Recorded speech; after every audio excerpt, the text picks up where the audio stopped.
Can you guys see me? Oh, there I am. Hi. Hi. All right, I'm going to let a couple more people join. I don't see any of the comments yet. Hi, everyone.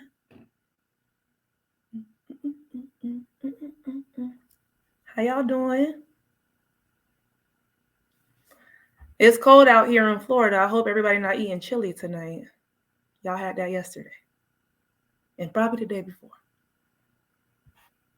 Okay. Just going to let a little bit more people. Hi, Tiffany. How are you? I got my good, well, it's a good bun somewhere. It was a good bun earlier.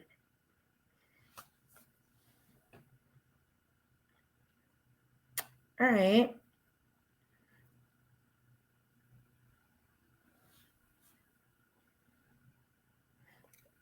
As y'all can see, I'm inside of my classroom.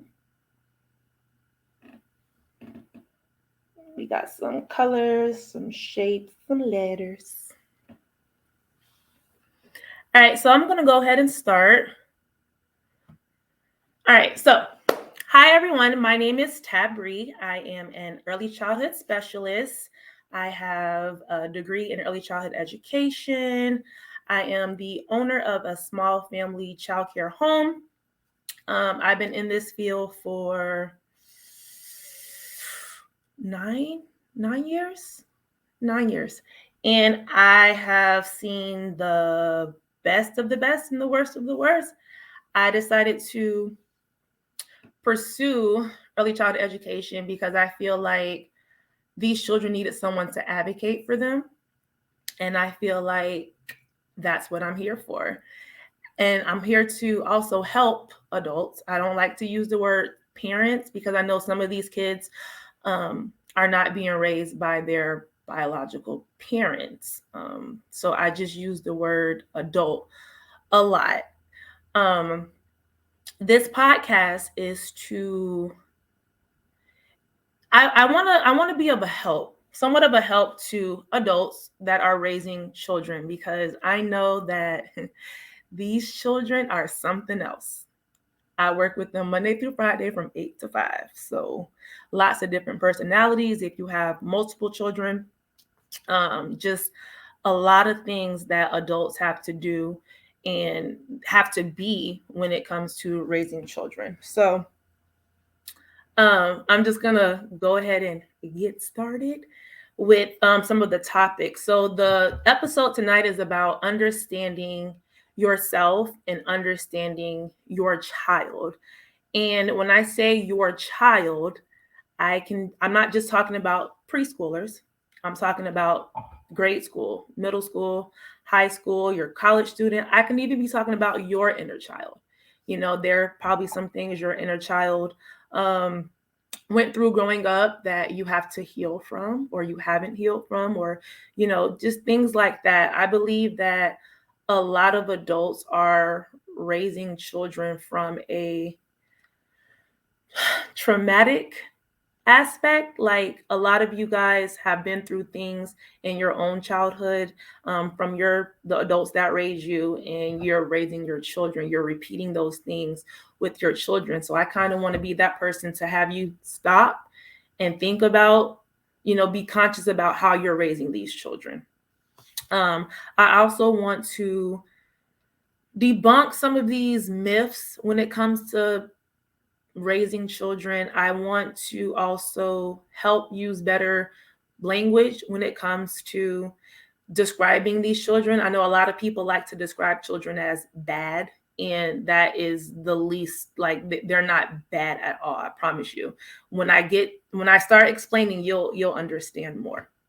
So one of the things that I want to talk about is the difference between, I know a lot of adults, especially parents, like to say that they own their child, right? And I don't know if you guys know this or not, but slavery ended in 1865. So, like, owning humans is illegal, and you could probably, possibly, more than likely go to jail if you're going around saying that you own humans. So you're not the owner of your child at all. What you are is you're their guardian, right? You're responsible for your child, you know? A lot of people like to think those words are synonymous, but they're really not. They're similar, but they have a lot of differences. So I'll give you guys one. For instance, things that you own are your house, right? Your car. If you destroy your house or get into a car accident, right? That car is gone. You can always get another car, right? You can't always get another child, that specific child, right? So you guys are responsible for your children. And with that responsibility comes a lot. A lot. I deal with this daily, so I understand. Like, I call myself teacher mommy because I'm like the motherly person that these kids look to or deal with during the week. So I have to be nurturing. I have to be available emotionally at all times. Sometimes it doesn't go that way. Sometimes I'm mentally checked out, and it's really, really hard for me to educate these students and deal with them. But just like you guys, I have to push through, right? So that is one of the things that I want you guys to work on changing, the saying of I own my child, because you don't, you're responsible for them. And sorry, I'm drawing blanks as I'm trying to speak. You're responsible for them. And I know a lot of you guys like to what's the word I'm looking for? I'll just give an example. So a lot of you guys feel like you own your child because everything that they do reflects off of you, right? Which is true. If your child goes out to, doing things that they're not supposed to do, it goes back on you and it makes you look bad. But that's not your doing. Your child made a choice. Unfortunately, that choice reflects you. So we'll get more into that. Right now, I want to talk about the things that you guys are responsible for, right? So I love when I'm on Facebook or any social media site and I hear or I read parents say, like, they're bashing their child. They're complaining about their child being ungrateful, mean, rude, just all these things, right? And the thing that they say to justify why the child shouldn't be like that is because they provide them with clothes and shoes and food and things like that, right? And which is great. As a parent, that is one of their needs that you have to provide for your child. So I'm going to show you guys this wonderful, wonderful triangle that my homeboy Maslow created. This is the hierarchy of needs, right? So what you guys are saying is correct. You provide the psychological needs, right? So I'm sorry, so the food, the water, the warmth, the rest, right? Well, there are three more steps, three more needs that you guys have to provide for your child in order for them to get to this self-fulfillment part of their life, right? So I'm going to show you what those three things are. It's their safety needs, their emotional needs, the belongingness and love, and their esteem needs, right? So yes, you provide them with clothes in the house and shoes and things like that, but do they feel safe in that house that you provide for them, right? Do they have to worry about being woken up out of their sleep in the middle of the night, or any kind of chaos? Is it peaceful in their house, right? So that's another thing. The next step, I like to just summarize it as emotional, because yes, you provide them with the house, but do they feel like they belong in this house? Like, are you nurturing? Are you nice to them in this house? Or do they feel like they're just in this house because it's here? Like, this is all you have to provide for them. Can your child come to you when they're feeling sad? Can they express themselves to you? Can they do any of that? And this all goes into their friendships. people in general need to feel belong, like they need to belong. And when people don't have that, lots of unpleasant things can happen in their life. But yes, this is also one of the things that you must provide for your child. And then on top of that, their esteem, right? Are you calling your child beautiful? Do your child even know what beautiful is? Are you um what is the word I'm looking for? Are you making your child feel like they matter? You know, a lot of parents, from my experience, because I have a parent, I'm a child, that's one of the areas that a lot of parents struggle with. They struggle with the emotional part of parenting. And that's where I feel like a lot of parents struggle with that, because there's a lot of things inside of them that they're still struggling with. So therefore I can't help my child if I'm struggling, you know. And then these villages, they're your villages, these villages that these people have, they're unhealthy, right? So you can say, oh my God, my child is crying a lot, I don't have the patience for this, blah blah blah, right? And then your village will be like, instead of comforting you and helping you figure out how to get your child to stop crying, or how to understand, sorry, why your child is crying, they'll be like, just beat them. That child cry too much. You know, it's so much negativity that you're met with your village when it comes to your emotional needs. And I feel like that's the trauma a lot of us have inside of us from our own upbringing. You know, a lot of our parents did not meet our emotional needs. They justified it for whatever reasons and just went with it, you know. So a lot of the ways that a lot of you guys are parenting is just projection from how your parents parented you and how their parents parented them, right? So we like to call this generational curses and generational curses. So at some point, somebody has to be like, all right, no, I'm going to stop the way I have learned to parent and do better for my child, right? And I feel like when it comes to dealing with emotions and feelings, the biggest thing that a lot of adults um don't think is like to be curious about why, right? So for children who are capable of speaking, when they're crying, do you guys ever ask, like, why are you crying? Right? What's going on? Why are you sad, upset, frustrated? Why, right? And the kids should be able to tell you, well, I'm sad because, I'm upset because, and excuse me, and that's where you come in with your nurturing ways, and you help them figure out the problem so they can stop crying. Okay? So these are the 4 needs that your children need in order to become like this, I don't want to say righteous, but like this amazing human, this human that can express themselves, a human that feels safe, a human that's um emotionally stable.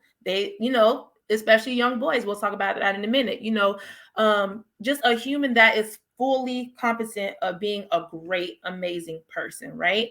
And so I'm going to go back into little boys. A lot of a lot of adults, especially adults in the Black and brown community, we don't allow young boys to feel human, right?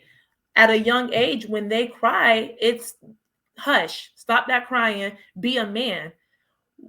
What does that even mean? How can a child, 2, 3, 4 years old, be a man? Like, what does that mean? They're still figuring out how to be them, a human, a person. Like, we're still figuring this out, right?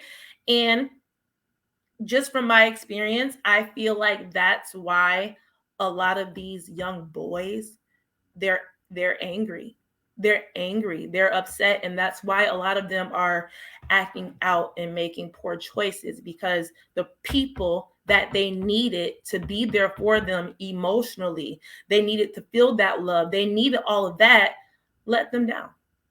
So now they're just out here living. And yeah, so we have to really, really be intentional with how we're raising our kids, right? So, on top of that, we're going to go into something that I love speaking about, which is my homeboy, another child care theorist. His name is Erickson. He talks about um, it's 8 stages of psychosocial development, right? So the first, you guys are, sorry, I'm stuttering. Have you guys ever heard like the first 5 years of a child's life? That is correct. We have been trained to react, not inquire or respond in a logical way. Um, have you guys ever heard the first 5 years of a child's life is the most important? So this is going to tell you why. Is it showing? Let's see. Yes, it's showing. So trust versus mistrust, right? That's the first stage. That's infants, right? Infants need to know that if I cry, a trusted adult is going to be there to comfort me, right? And the strength that it provides is hope. Like, I know when I cry, my person is going to be there. I know if I need something, somebody is here, right? If that child is crying and you're not there for them, it's creating mistrust, right? Because now they don't know what's going on, and now they're probably anxious because toddlers, or I'm sorry, infants can be anxious. Um, and they're everywhere. They're everywhere. They don't trust you. They don't know, and that's how you get those kids, those infants that are just crying and you don't know what's going on. It's because they don't know what to trust. They don't know what to do. So that's the first stage. The second stage, in my opinion, because I work with this age group, this is the most important stage because it teaches autonomy is a child's willpower, right?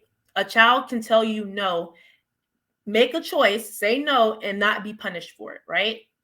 So if during this stage between 1 and 3, a lot of kids are potty training, right? This is the thing. Whew, I can't wait. Okay, a lot of kids are potty training. So during this stage, they're going to have accidents because they're training. They're figuring out how to use the potty, right? So when they have that accident, a lot of adults react and not respond. A lot of adults make these kids feel bad for having an accident. And then the kids go into shame mode, right? And so because they react like that, every time that, if you ever notice, if you work in the childcare field or if you've ever worked around kids in general or have kids, you ever notice if your child has an accident or makes a mistake, because this trains them on how to handle mistakes, right? So if your child makes a mistake, they immediately go into crisis mode, right? They're crying, they're screaming, it's everywhere because they know they're about to get in trouble. They're about to be punished for making a mistake that can be corrected. You guys can talk to them, you guys can correct them, but instead you make them feel guilty for being a child and learning, right? And so those 2 years, 3 years, that really shapes a child's mind. And in my personal opinion, I feel like those are the years where children start becoming perfectionists, right? They start wanting to be perfect so they won't get in trouble. And when they do, when they don't do something that's perfect or right, it's a meltdown because they have disappointed you. And they don't want to disappoint you. You are the person that they do not want to disappoint. But you never let them know, you never showed them that everybody makes mistakes and that they're okay. You've punished them. And we're going to talk about that too. Actually, we're going to talk about it now. So there is a difference between discipline and punishment. And this is going to lead me into my next and last topic, or I'm sorry, slide. There's a difference between discipline and punishment, right? So as an adult raising children, do you guys ever think about why, when a child does something bad, why the first thing that you want to do is to whoop them or punish them? Anybody?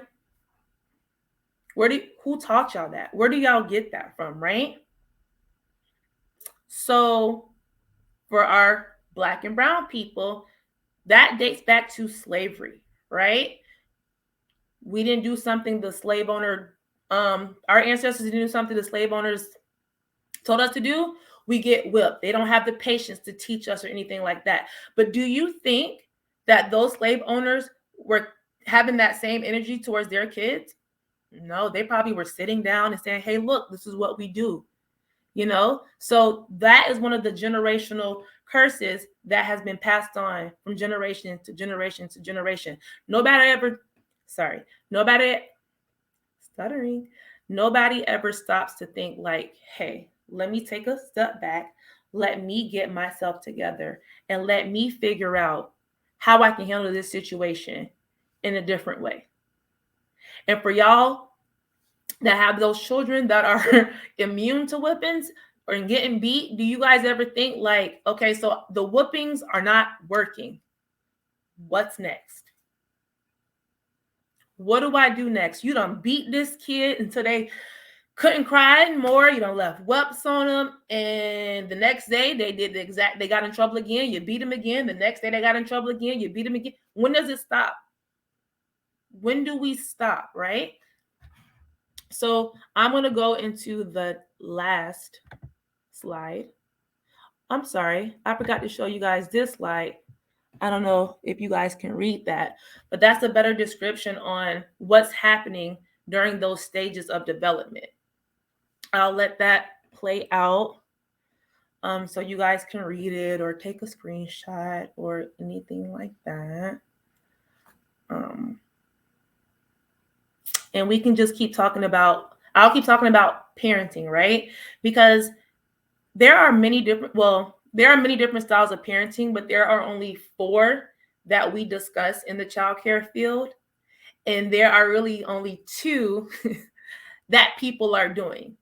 And I'm going to share that with you guys now. Right? Boom. These are the 4 styles of parenting.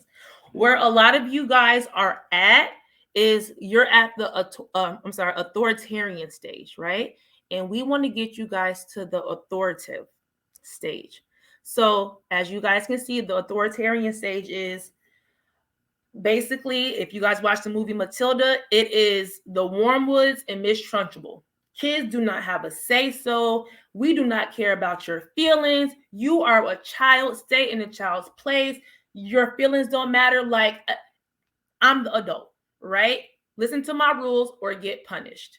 That is literally that style of parenting that a lot of parents, a lot of adults have been taught to do. And it's sad because children need their feelings validated, right? And that goes back to autonomy. Children need to know that they can say, I don't want to do this, and it's okay. A good example that I use for this is dinner time, right? You cook a meal, so good, season everything, smells good, boom. You sit your kid down to eat the food, they nibble a little bit, and they say, all done. And you're looking crazy because you just spent an hour in the kitchen and your child ate 2 bites and talking about they're all done. All done with what? What are you all done with? I need you to keep eating, right? But the child has let you know they ate what they could or what they wanted. They're done. You don't respect your child's wishes because now you're mad, right? You're mad. You're furious because you need to eat your food. And that's where the authoritarian parenting comes in. That you didn't respect their wishes. You didn't ask them why they were done. Maybe they had a lot of food during school, or who knows? Maybe they don't like it. But they tried it. They're done. And that's that. A lot of you guys don't accept that. A lot of you guys don't accept a lot of your child's, you like to call it defiance, right? And it's not defiance. Your child is just advocating for themselves. They're telling you, I don't like it, in hopes of you respecting their wishes, right? It's a process. This is something that I let my students do. I have 2 and 3-year-olds, and this is something that I have taught their parents to do as well, and to accept. It's okay for a child to tell you no, but it's how they say it, right? So if you ask them, Do you want your food? They can say, no, thank you. Doesn't that sound a lot better than no? And that's just with life in general. Learning how to say things in a nice manner and having people respect how you feel. I have been on live for 26 minutes and it feels like I just hit play. So I kind of feel like I rushed through that too. So I'm gonna open up the comments and show my face. This was my first live. If y'all don't know me, I'm very nervous. But I feel like I did good. And for those again who don't know me, my name is Tabri. I am a early childhood specialist. I run my own small family childcare home called The Learning Fort. You can find us on Facebook, Instagram, and YouTube. I'm usually full of resources. You can call me, sorry. Keep going, Shantae, keep going. That was all for the first episode. Thank you guys. Y'all gonna make me cry because I was really nervous. That was all for the first episode. If you guys give me questions that I can go off of, I can keep going. Yeah, there's 3 more episodes that I plan on doing. Let me see if I can find. One talks about special needs. Thank you. One talks about special needs. Let me see. Oh, I just saw something and it just, all right, cool. So I'll keep going because I just saw this and it triggered something. All right, so triggering, right? So a lot of parents, when they react to their child's unpleasant behaviors, more than likely it's because they are triggered, right? Triggered, you're not in the mood. You're tired. You've had a long day. You had a headache. You're hungry. Your car got towed. You need gas money. Your bill behind. Like, it's all of these things, and your child doing something in that moment triggers you to react, right? And it's not your child probably looking at you like, what in the world? And it's not even their fault. It's you not understanding or not working on your triggers, right? So understanding your triggers will really help you with raising your child, because at the end of the day, you're the adult. Okay, you're the adult. So when your child is on 10, as we like to say, you have to be the one to walk out the room, calm yourself down, count to 10, punch a pillow. I like to eat a lot, but calm yourself down, because when your child is on 10 and you're on 10, what happens when you fight fire with fire? Right? So, like I said, I know this is hard because we're conditioned to react to our child's unpleasant behaviors, and especially when we're out in public, because you ain't gonna embarrass me. It's a you thing. That's an ego thing. But yeah, we have to really learn how to respond to our triggers so that we're not. Respond to our triggers so we're not projecting or reacting to our child when they have nothing to do on why we're upset. It's really a you thing. Raising children is a you thing. So if you have traumas, if you have any kind of ill experiences with other adults, your parents, we're going to talk about parenting as well. I'm sorry. Well, I'm going to be vulnerable and talk about my upbringing as well on this podcast, because I want you guys to understand how my wonderful parents created this wonderful child with a lot of emotional issues. Okay, so I'm gonna be honest with y'all, because I want y'all to be able to see that I'm human. I'm not perfect. I have video clips that I'm going to show with my students where I lose my cool. My tone is loud and it scares them, and I have to get it together because I did not mean to scare them. I was just frustrated, right? I have to be accountable. You have to be accountable when it comes to raising these children, because we want these children to be the children of the future that Whitney Houston was talking about, right? Because right now, I don't think they get it, but they can be there. We can get them there. What tools you recommend using on it that doesn't open up no matter? Figure out why and have them I want to say write letters, but some kids don't like writing letters. So figure out how you can get them to open up. Ask them some of the things that they like to do. Maybe if they like going painting, take them out painting. And while you guys are painting, strike up a conversation while they're in their zone, they're comfortable, they're connected to you because you're doing something that they like to do, and see what happens from there. I can tell you for me, growing up, my mom was a single mother of 6 kids, right? So I was the most emotional child my mother had. I own that, right? My mother didn't know my teenage years. My mother didn't know how to handle those emotions, right? Because there got to a point where like I'm also a highly sensitive person. So like the smallest thing will make me cry or trigger my emotions, and I am reacting instead of responding to them, right? But I'm 14, 15, I'm still figuring out life. I don't know. So I would go to my mom to talk, and it got to a point where she started shutting me down, right? So as a child, a teenager, if I can't go to my trusted person, who do I go to? So you have to really figure out, or not firsthand, I mean, if they're open to, but get to the root on why they're not open. And I'm 32 years old, and I still have a problem opening to people because I feel like, am I going to open up too much? And they're going to be like, all right, all done. I'm tired of you opening up to me. Bye. Right? So it's you really have to build a rapport and build some really, really good trust with that child.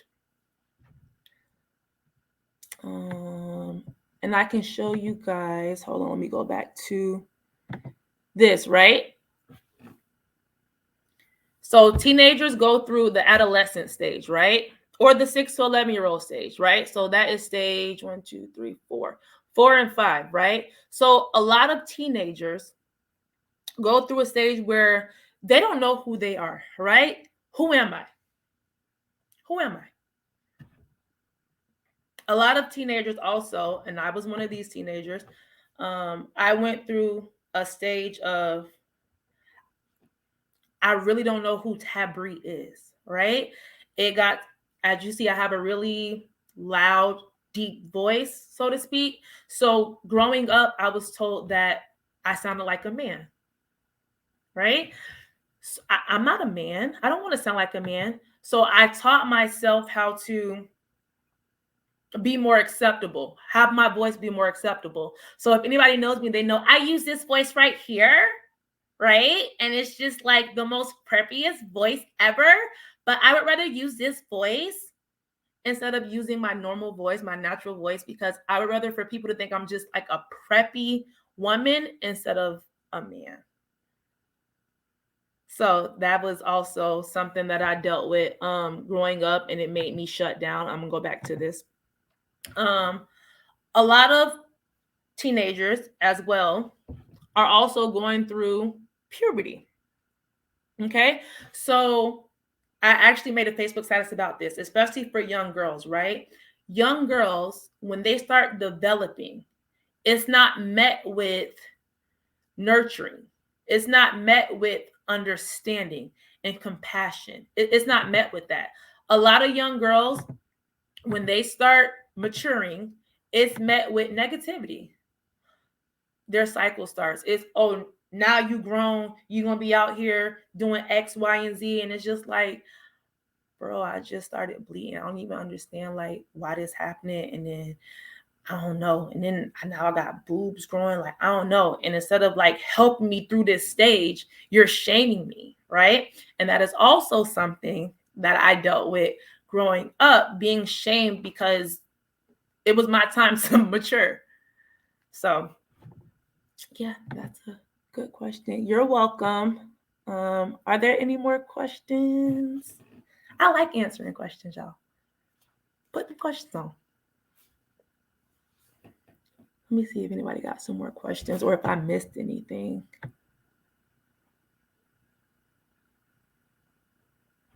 No, not yet.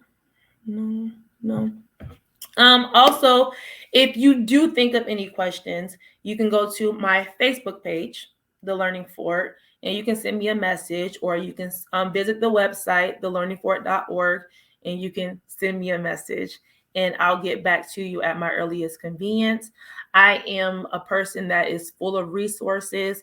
If you can't find what you need on my page, message me, and I will get that information out to you. I work quick and fast, so you'll get it probably within the same day if it's available.